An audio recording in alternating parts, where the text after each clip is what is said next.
In this on-course lesson, we're going to look at yardages and measuring devices. A couple of things that I'm sure there's a huge number of you out there are using some sort of measurement device now, whether it's via an app or whether you've got a GPS type device or a laser.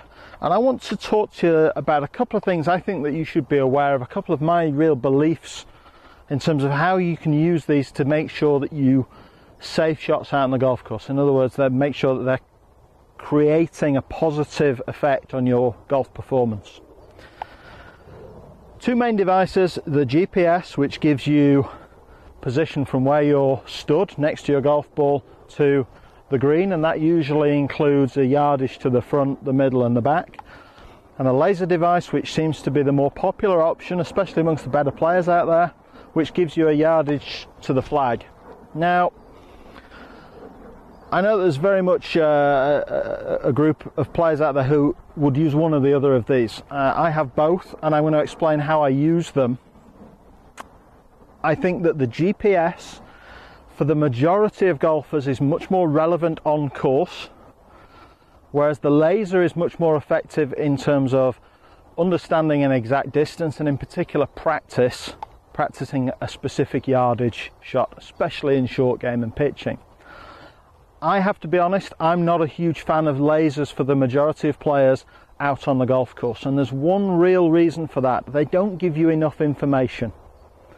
They give you a yardage to the flag and that's all. Now we have a shot here where the flag, as you'll see from the close-up, is very tight left on this green. Now if I use a laser, I can work out that my ball right here is 147 yards to that flag stick on the green, which is fine. Unless you have the skill in your golf game to hit a shot to a very exact yardage on demand, knowing that that's 147 yards, it's actually not that useful to me. What's much more important from a strategy point of view is understanding how far I've got to the front of the green, and most importantly for me, especially in club golfers, understanding how far I've got to the back edge of the green. Now I've been up and had a look at this green and actually worked out that that flag is 29 paces from the back edge of the green. Okay, so it says 147 yards.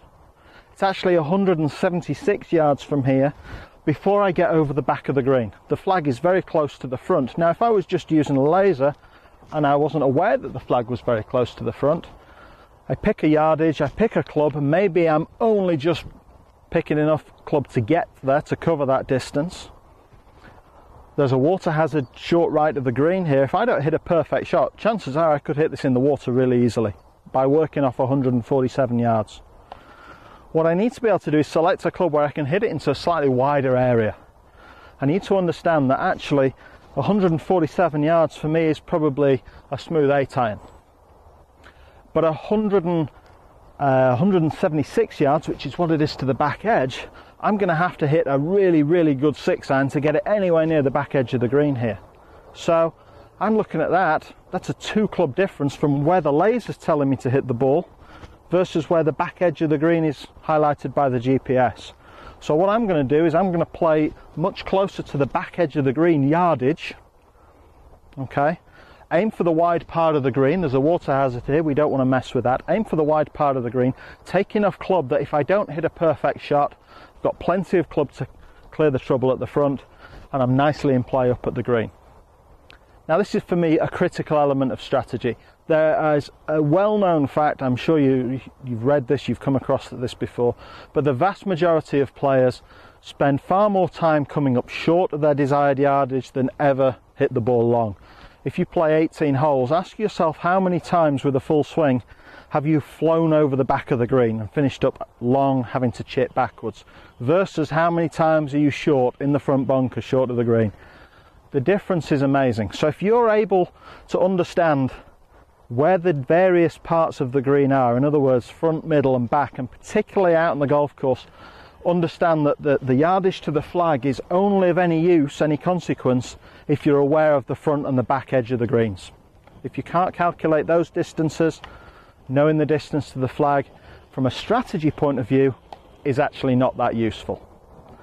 you take this out onto the golf course, try playing 18 holes, working off the yardage to the back edge of the green and selecting a club based on the yardage to the back edge of the green. I'd be pretty convinced that you'd be a good 2 or 3 shots less than your handicap.